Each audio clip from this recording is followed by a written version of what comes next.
Iya, pemirsa, lama tak terlihat karyanya, artis Jennifer Dan kembali berurusan dengan pihak kepolisian untuk ketiga kalinya karena kasus narkotika. Benarkah artis dekat sekali dengan narkoba?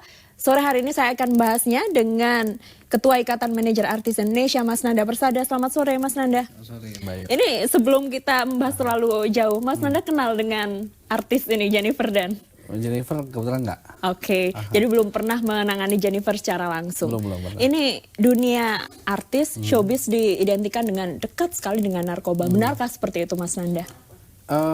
Saya rasa narkoba itu sudah menjadi dikonsumsi oleh semua kalangan. Cuman karena memang menurut saya artis itu ya public figure. Jadi ketika ada pemberitaan, pemberitaan tentang artis yang menggunakan narkoba, akhirnya menjadi suatu hal yang jadi dikonsumsi oleh publik gitu. Jadi seolah artis itu identik gitu. Padahal setahu saya itu jauh lebih banyak artis yang tidak menggunakan narkoba gitu. Kalau kita ingat ke belakang pemirsa dan Mas Nanda tentu saja ini aktif sekali mengunjungi artis-artis yang terciduk karena kasus narkoba. Terakhir kita ingat Tora Sudiro, Mas Nanda ke Polres Jakarta Selatan. Apa sih yang membuat artis ini akhirnya butuh narkoba? Kebetulan saya sebagai Ketua Ikatan Manajer Artis Indonesia itu suka diminta tolong oleh teman-teman manajer untuk mensupport para artis yang sedang ada masalah ya kebetulan. Nah, kalau soal kenapa artis itu cenderung menggunakan narkoba, ada beberapa alasan menurut saya. Jadi yang pertama itu memang lifestyle-nya gitu ya, dari pergaulannya. Yang kedua mungkin ada situasi kondisi yang menyebabkan artis itu harus mengkonsumsi. Contohnya sabu ya, bukan membenarkan, tapi artinya dari beberapa pengalaman itu alasan mereka adalah ada beberapa artis sinetron misalnya stripping yang jam kerjanya itu tidak jelas. Jadi dari pagi sampai tengah malam callingan pagi lagi. Nah, mereka harus menggunakan menggunakan tenaganya, pikirannya. Juga ada syuting film dan lain-lain, itu yang mengharuskan mereka kreatif dan menggunakan fisiknya dengan ekstra, jadi mereka merasa seperti butuh mendapatkan doping gitu ya. Gitu. Jadi tapi ini tidak dibenarkan, kita doping. Gitu. Baik, dan pemirsa Anda bisa berpartisipasi melalui telepon interaktif di 021 515511. Tadi Mas Nanda sempat mengatakan bahwa artis salah satu mengapa menggunakan narkoba karena butuh doping. Sebenarnya ini bisa disiasati dengan apa selain menggunakan narkoba? Ke hal-hal positifnya? Ya, hal-hal positif ya. Kita tahu juga bahwa kita sangat mensupport dari pihak kepolisian atau BNN untuk melakukan razia atau sosialisasi ya. Nah, sosialisasi ini perlu. Jadi kita butuh solusi gitu, bukan cuman untuk punishment mereka gitu ya, memberikan sanksi, tapi juga perlu solusi, perlu sosialisasi dan komunikasi yang baik dari para instansi yang terkait. Jadi seperti doping gitu, mungkin dikasih solusi lain contohnya gitu. Apakah dokter, ada vitamin dosis tinggi dan lain-lain gitu. Ini kalau kita ingat artis juga banyak yang terlibat dalam aksi kampanye menanggulangi penyalahgunaan narkoba, menjadi duta narkoba. Tapi di sisi lain artis ini juga ternyata terjerat narkoba. Sebut saja Pretty Asmara waktu itu menjadi salah satu ikon narkoba, tapi akhirnya terciduk narkoba. Sebenarnya bagaimana untuk membedakan pengguna dan tidak pengguna, Mas Nanda? Itu dia. Makanya manajer artis itu kan profesi yang dan pribadi yang sehari-hari berdampingan dengan artisnya. Jadi kami di Maridoni, Kata Manajer Artis Indonesia, itu melakukan edukasi juga, gitu, sosialisasi supaya teman-teman manajer tuh tahu ciri-ciri pengguna seperti apa, terus juga solusinya bagaimana kalau ada masalah dan lain-lain. Karena yang udah-udah manajer ini banyak yang nggak tahu bahwa artisnya pengguna gitu. Faktanya seperti itu gitu di lapangan. Padahal mereka sehari-hari sama artisnya gitu. Ini sudah melakukan sosialisasi ke manajer-manajer artis dan sudah ada edukasi selama ini, sudah berjalan berapa lama dan seperti apa praktiknya? Lumayan lama. Kita juga sering menghadiri acara-acara BNN, baca acara di kepolisian juga untuk mensosialisasikan dan mengedukasi teman-teman termasuk artisnya gitu. Seperti itu sih. Baik, dan ini akan terus dilakukan, Mas Nanda, untuk melakukan edukasi. Kalau kita ingat, salah satu peran artis adalah menjadi influence bagi masyarakat. Ini dicontoh. Kalau tadi sama-sama kita saksikan di tayangan ekspresi Jennifer Dan ketika rilis di kepolisian, masih terlihat biasa saja, happy. Ini KPAI menilai bahwa ya ini meresahkan, apalagi kalau dilihat oleh anak-anak di bawah umur. Mas Nanda melihatnya seperti apa? Ya, artis punya tanggung jawab ya untuk memberikan contoh yang baik karena dia role model dari masyarakat, anak muda dan lain-lainnya. Jadi memang harus ada peranan dia untuk memberikan contoh yang baik lah. Jadi untuk itu kita prihatin kalau memang ada kasus-kasus yang menimpa para artis gitu.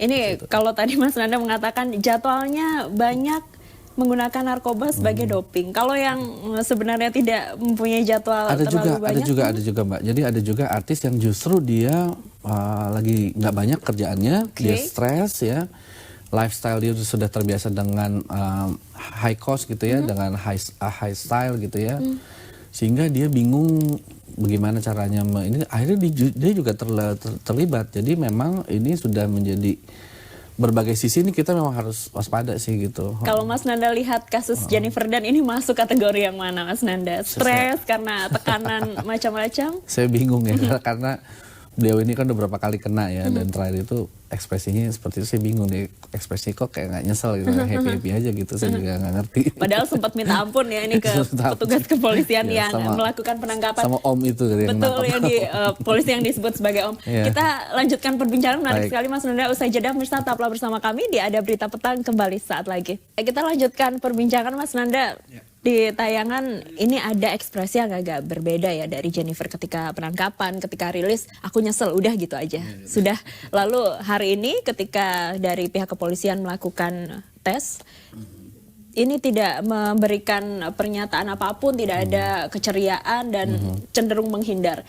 Sebenarnya fase apa yang dialami Jennifer saat ini kalau Mas Nanda melihat dari pengalaman yang lain? Saya nggak tahu ya, tapi berdasarkan pengalaman saya, teman-teman artis itu yang terkena masalah narkoba itu udah pasti mentalnya down ya, gitu. Mereka pasti nyesel, malu, terus bingung ke depan bagaimana nih image-nya dengan kasus yang ada ini gitu. Jadi maka saya juga bingung dengan ekspresi Jennifer yang kemarin kelihatan dia happy-happy aja. Mungkin karena saya nggak tahu apakah masih dalam pengaruh gitu atau apa, saya nggak tahu juga. Ada berbagai kemungkinan, salah satunya direhabilitasi atau menjalani hukuman. Memang kita belum tahu mana yang akan dialami oleh Jennifer dan kita juga masih menunggu informasi terbaru dari pihak kepolisian. Kalau dari artis-artis yang sudah melalui tahapan rehabilitasi, selanjutnya artis yang sudah direhab ini kemungkinannya lebih kecil untuk kembali terjerat narkoba atau sama saja? Nah itu dia, ada beberapa teman artis termasuk Jennifer juga setahu saya ya mengalami hukuman penjara juga ya kalau nggak salah gitu ya, beberapa artis juga, dan akhirnya mereka menjadi tetap menggunakan, ada juga yang berhenti gitu ya, itu tergantung kepribadiannya mungkin ya gitu ya. Cuman sekarang itu yang mesti diwaspadai itu memang soal sanksi antara diberikan hukuman badan ya, penjara, kurungan atau rehabilitasi. Nah, ini yang menjadi hal yang jadi pembahasan. Tadi Mas Nanda sempat menyinggung soal image artis yang sudah terjerat narkoba. Kalau di dunia keartisan, mereka yang sudah pernah terkena narkoba lalu dihukum, ini apakah dipinggirkan oleh rekan-rekannya atau biasa saja? Teman-teman pasti kalau ketemu sih berusaha biasa ya. Cuman di belakang itu kan kita nggak tahu ya, gitu ya. Apakah terutama para klien ya, klien kayak TV, production house, PH dan lain-lain itu pasti ada pertimbangan khusus lah untuk itulah. Karena personal brand itu memang penting ya, image itu memang penting sih dalam industri ini. Gitu. Artinya tadi dikatakan kalau terkena narkoba bisa saja karir keartisannya ke depan tidak mulus karena ada image. Iya seperti itu, atau mungkin bisa bangkit lebih baik lagi dengan tekad yang benar-benar kuat dan malah menginfluence secara positif untuk tidak menggunakan, menjadi contoh yang contohnya slang juga kan, slang juga begitu, menjadi duta malah gitu. Mereka memberikan contoh bahwa narkoba itu tidak baik, mari kita hidup lebih bagus lagi, lebih berkualitas lagi gitu kan, itu juga bisa gitu. Baik, dan pemirsa sekali lagi Anda bisa berpartisipasi melalui telepon di 0215551111. Mas Nanda, apakah edukasi yang selama ini diberikan oleh berbagai pihak untuk artis terkait penyalahgunaan narkoba sudah cukup atau sebenarnya belum, sehingga banyak sekali artis-artis yang masih terjerat narkoba? Menurut saya belum, karena begini, yang meresahkan ini yang belum banyak dibahas itu adalah pengguna narkoba ini dan narkobanya sendiri itu selalu berinovasi. Oke. Jadi banyak zat-zat baru ya. Teman-teman ini tahu zat-zat ini baru, belum ada daftarnya, belum termasuk kategori jenis narkoba yang terdaftar, dan mereka berpikir ini aman. Oke. Ini zatnya belum ada, kalau kamu tes urin itu pasti negatif. Ini yang bahaya. Jadi narkoba itu berinovasi terus gitu, seperti obat ya, mereka berinovasi sehingga penggunanya juga merasa tertarik gitu. Oke. Karena contohnya, mohon maaf ya, ada juga misalnya ada yang bilang ekstasi zaman dulu itu kalau orang pakai ekstasi itu katanya susah tidur, susah makan. Sekarang itu enggak. Mereka berinovasi, jadi makan bisa biasa ini. Nah, hal-hal yang begini yang menjadi menggiurkan buat teman-teman menggunakan itu gitu. Terkait. Jadi belum selesai, kita harus lebih ini lagi untuk mengedukasi teman-teman. Edukasinya masih harus bahwa lebih itu tetap bahaya. Baik. Ini kalau di kontrak artis sebenarnya ada nggak sih Mas Nanda poin-poin harus bebas narkoba? Kontrak kerjasama dengan klien-klien ya, seperti kontrak iklan, kontrak kerjasama dengan program TV, sinetron, film, itu biasanya ada klausul itu tidak boleh. Baik, Mas Nanda terima kasih. Semoga Sama-sama. ini ada nanti kita lanjutkan perbincangan, dan pemirsa, polisi masih menyelidiki kasus narkotika yang melibatkan pesinetron Jennifer Dan. Lalu bagaimana perkembangan penyelidikannya? Saat ini telah ada Safinas Nastiar bersama Kabid Humas Polda Metro Jaya Kombes Pol Argo Yuwono di Mapolda Metro Jaya. Silakan Safinas.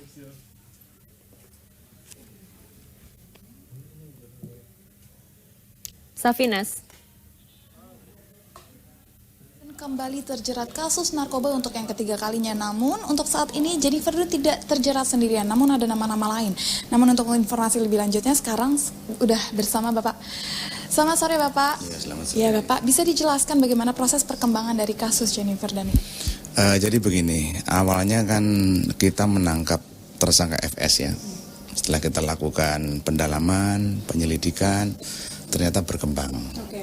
Berkembang, ada nama JD, ada nama BL, ada nama KI.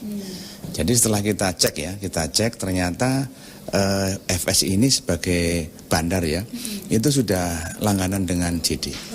Sudah langganan ya, sudah hampir 10 kali lah, 10 kalinan dia pemesanan. FS sendiri pun juga dapat dari K, yang sekarang masih dalam pencarian. Nah, kemudian saat sebelum itu JD itu kita tangkap pagi, itu nangkapnya kan sore, JD jam 5:30 itu. Paginya itu FS sudah ada transaksi juga sama namanya BL. Transaksi, kemudian juga artinya bahwa ada transaksi itu, kemudian terus sebelum ada tambahan 0,5 gram lagi ke JD, sudah keburu ketangkap sama pihak kepolisian.